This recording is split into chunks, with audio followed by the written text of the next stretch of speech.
Welcome to the Sunshine Parenting Podcast. My name is Audrey Monkey, and I am your host.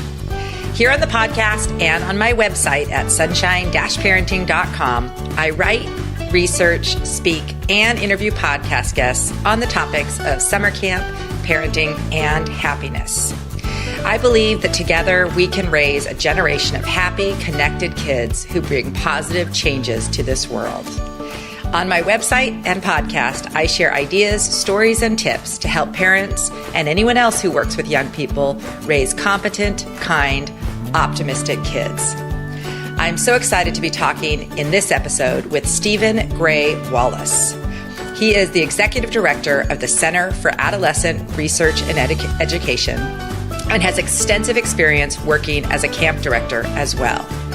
I've been following Stephen's work for many years, including an article in Psychology Today published last June about how summer camps are essential organizations for children's moral growth.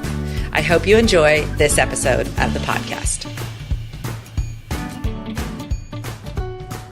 So for this episode of the podcast, I'm at the American Camp Association Conference, and I'm here with Stephen Wallace, whose work I've been covering for quite some time. He has a lot to offer parents, especially in the area of teens and working with teens. And so, Stephen, why don't you just start by introducing yourself, kind of all the different things that you do, all the different hats you wear. Thanks, Audrey. A lot of hats. So I'm here at the American Camp Association Conference, as you are, because I'm a camp director at both an overnight and day camp on Cape Cod in Massachusetts. And one of the things that I do there is run a teen leadership program, which we believe is one of the largest in the country. And I believe you have a teen program at your camp as well, if I recall. We do. Yeah. How many kids do you have in your teen program? We have about generally 150 to 160 14 to 17-year-olds. Great. Just in our overnight program. And we have a separate teen program in our day camp. So I do that. That's a year-round commitment, but full-time for about 5 months, covering the spring, summer, and early fall. My other big job is I run a national nonprofit that I founded in 2011 called the Center for Adolescent Research and Education, or CARE. And CARE is really a collaborative of institutions and organizations from all over the country. We have about 46, 47 collaborating institutions and organizations from big research universities like Clemson and Penn State and Wake Forest and Coastal Carolina University, to hospital systems, to national media platforms such as Psychology Today, HuffPost, Camping Magazine, NBC Universal, Teen Life Media, etc. We have a lot of national nonprofits, including the American Camp Association, that line up with our 8 key cohorts of youth influencers, so peers, parents, teachers, coaches, camp counselors, of course, physicians, mental health professionals, and faith-based mentors. So what we did is we went out and we recruited national organizations that represent each of those cohorts, like the American Camp Association for camp counselors, like the American Academy of Family Physicians for doctors, like the National Association of School Psychologists for mental health professionals, and so forth. And then we have a small group of for-profit collaborators that align with mission. So we don't go out and just look for any corporate entity to join our collaborative. They have to have some buy-in to what we're doing. So we're doing work with some companies now that are focused on things like the opioid epidemic, suicide, things like that. So you're basically trying to provide education and training to all these different groups.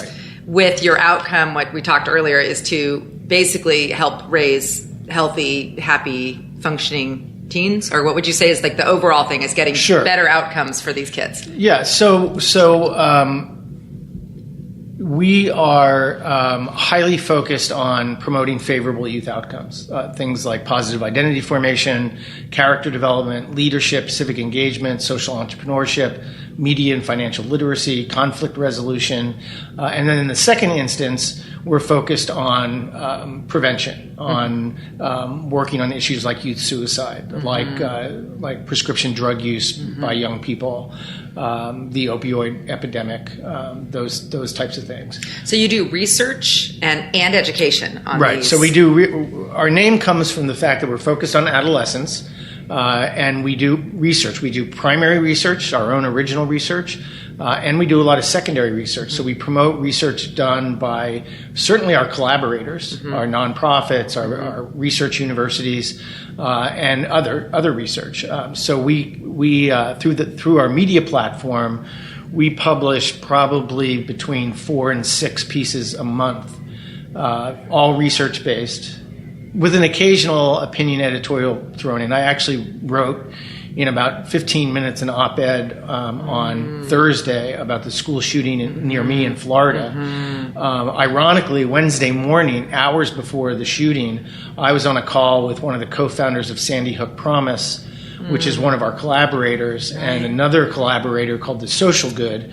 And we're working together to utilize this technology that allows people to monitor publicly available social media postings to identify, for example, people who are at risk of harming themselves or harming others, so there can be intervention.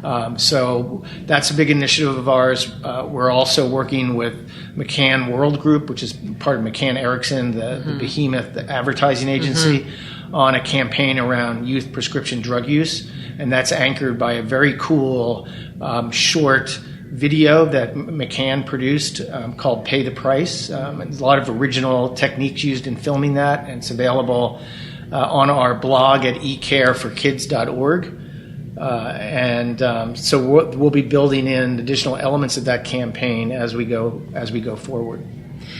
So this is, probably a lot of parents listening won't be going and looking back at the research and all of this. It's amazing work that's so important. I think one of the things that you say on your website and that I want to kind of hone in on is if you only have, like, you're speaking with parents, say at a school, and they're parents of maybe high school kids, what are a few of the things that you really want to make sure you communicate to parents of teens, given your vast knowledge of what's going on with teens and the ways they're suffering and what helps them, and your work with the kids at camp? So what are some of the words of wisdom or advice that you would give to parents who are really fearful right now? Right. You mentioned all these things, suicide and prescription drugs. And so for parents thinking about their own children, what are some things that they can do that would help have better outcomes, hopefully, for their kids? Well, I spend a lot of time talking with parents. Yes. And probably my biggest message is you are an incredibly important role model in your child's life, a critically important mentor. We've done a lot of original research around mentoring, not necessarily formal mentoring, like matched mentoring, such as Boys and Girls Clubs or Big Brother, Big Sister, but what we call natural mentors, which are mentors that young people find in their everyday lives. And we went out and asked them, who are those people? And they name people like our teachers, our coaches, our parents. Parents were one of the most highly rated group of mentors that young people said, and grandparents. Grandparents are incredibly influential, and I know that from living it in my own life. Parents often sort of walk away from their children when they become teenagers because they think, not literally, but sort of emotionally, because they think that they don't really count anymore, that their children aren't dialed into what they have to say. And ironically, teenagers, as you know, are sort of programmed to act that way, because part of their developmental prerogative is to begin to separate from their parents and to focus more on their peer group and move from what we call an external locus of control, where people are telling them what to do, to an internal locus of control, where they're telling themselves what to do. And so parents get this message that, oh, my kid doesn't really want to hear from me. He or she doesn't want to talk to me about this, that, or the other thing. And the exact opposite of that is true. And that's what our research shows, is that when you look at young people that make what we call good choices, the number one reason is parents. So stay dialed in, keep the communication going. Kids do want to talk to you. They may act like they don't, but they do. So I think when your kid is in that stage where they're starting to pull away, what advice do you have for parents? How to respond to them? How do you keep that relationship and connection when they are doing some pushback? Right. Well, I think that obviously you want to give your kids some space as they're getting older. Give them more responsibility. Let them make some more decisions. Pick your battles. Helicopter parenting is different than remaining an involved parent. The two completely different constructs. Your child, I guarantee you, if you're a helicopter parent, are going to get to college or get to the next step in life and be dysfunctional. They need to learn how to make those choices by themselves. But they need you as a partner. I have a chart in my book. I wrote a book called Reality Gap, which is about that lack of information. And it looks at what teens are doing in real life compared to what their parents think they're doing. And there's an enormous difference. But in the book, I have a chart, and along the top it says mine, ours, and theirs. And then down the side are a list of different issues, curfews, bedtimes, homework, drinking, drugs, other drugs, those types of things. And what I say is that as your child matures, you should see check marks in those columns moving from left to right. So when they're younger, it's my decision. I'm the parent. I decide. As they get a little bit older, it becomes a joint decision. We work it out together. Although there's some caveats to that. Drinking and other drugs, not going to happen, right? As long as they're under the age of 21. But then as they start to move through high school, some of those check marks should be moved into theirs. It's their decision. Because some things aren't worth the battle. Like how they wear their hair. Who cares? If they're 16 years old, let them decide how they want to wear their hair. Right. Or maybe they have more leeway in deciding when they're going to go to bed. Sure, maybe you have a curfew when they have to be in the house. Right. But it's not like when they were 8 and you said, okay, you need to be in bed, with your eyes closed at 8:30 or whatever it might be. Right. So you have to sort of learn to relinquish some control, but maintain that open, honest, direct dialogue. And we all know of all the parenting styles that are discussed that authoritative parenting is the most effective. It's high on demand, meaning we expect a lot of our children. We explain to them why we have those expectations, but it's also very high on warmth. It's very nurturing. That's the best model to follow. Definitely. I was thinking as you were saying that, so I agree with that, because by the time they go to college, for example, and I know you talk about this a lot, the transition from high school to college, how it's very tough, especially if you're thinking about a kid who maybe hasn't been doing that much for themselves or hasn't been working on figuring out how to make their own choices, then to be put in this environment where they have 100% freedom. There's been a lot of issues. Why don't you talk about some of that, how that first semester of college and some of those issues that are coming up and how parents can better prepare kids for that transition? Yeah, we're doing a lot of work around transitions. And of course, one of the most problematic ones is the transition from high school to college. Because all of a sudden they've gone from a fairly structured and relatively supervised environment to, in many cases, really being on their own. And having a new peer group with which they're not nearly as connected to as the peer group they grew up with. They may appear to be very connected, but I hear this from parents all the time. They go to the first parents' weekend at college, and they say, "Oh my God, my kid knows everybody. He or she has more friends." Many, overwhelming number of college students report being very lonely and feeling very isolated. Even though they have these friendships, they're not deep in nature. They're sort of casual. I mean, they may know a lot of people's names and be able to wave at people, as they're walking across campus. "Hey, Audrey, how you doing?" But that doesn't necessarily mean they have deep friendships. Right. So we really need to start preparing young people when they're still in high school for those transitions and life skills. I had a friend who was at a college recently to speak, and she was in line to get some lunch, and she was at the salad bar, and she said the young man in front of her, who was a first-year student, stopped, pulled out his cell phone and called his mom and said, "Mom, I don't know what kind of dressing I should put on my salad."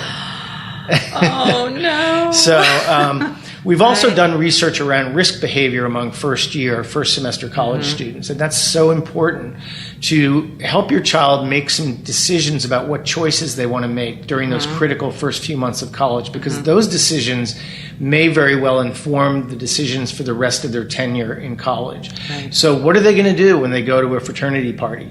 What are your expectations? What decisions do you hope they'll make around drinking or other drug use or sexual behavior or you name it? They have the freedoms, the choices are there. They're going to have to make them. They're all there. I spoke at a parents' weekend at a university in Pennsylvania a couple of years ago, and I did a round table on Sunday morning just to see what parental impressions were about their child's first semester at college. And this one dad raised his hand and he said, I'm just blown away. He said, my son, when he was in high school, was kind of a stay-at-home. He had a few close friends. He was a good student. He worked hard, had a job. He came to college, and now he said all he's doing is going to fraternity parties, getting drunk, and having sex. Oh, my gosh. And he's like, that's not what I wanted for him. Yeah. But did he have that conversation? That's the thing that I think is interesting. He didn't know how to have that conversation. Right. And this is one of those things that's very uncomfortable as parents. And I know, because we have 2 teenage boys still at home. So there's been a lot of, this whole Me Too and all this stuff. And so we're having these, we just make ourselves have these uncomfortable conversations now a lot. And just explaining to them, this is what's happening. Right. This is what's happening in the world. You're part of this world. You're going to be out there, and you need to understand the dangers of different things and what's going on. And it's kids really appreciate it.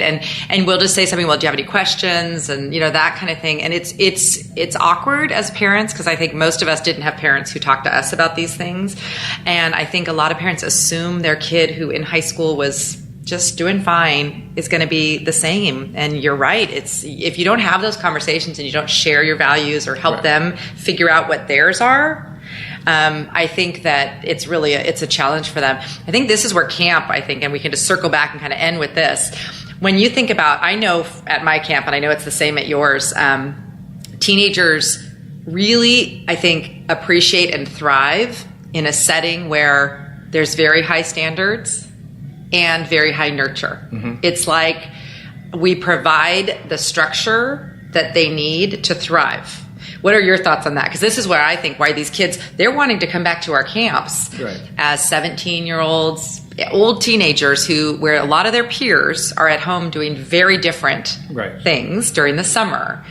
They're choosing and signing up to come to a place where very clear and distinct guidelines about drugs and alcohol and sex and phones, all that stuff. So what are your thoughts on why, on that whole camp, how good camp is for teenagers? Oh, I could talk for hours on that. I knew you could. I've written a lot about it. I just was asked by Teen Life Media to write a piece that's called Top 10 Reasons Why Your Teenager Should Go to Summer Camp. And I'll be sharing that one for sure. Of course, there's a top 100 reasons, but you name some of them. It's sort of the independence, being away from home, being closely connected with kids. I mean, my kids in my teen leadership program at Cape Cod Sea Camps, they talk about what it's like to live in a cabin for 7 weeks with 12 or 13 other 14, 15, 16-year-olds, and what a great experience that is and how close they feel to their friends. The other thing that kids always say about camp, as I'm sure you hear this as well, is I do things at camp I would never do in a million years at home, because at camp I can be me. Mm-hmm. That's probably the most resonant thing I hear from young people. I get to be me at summer camp. I'm accepted, I'm nurtured, I'm loved, and yes, those high expectations.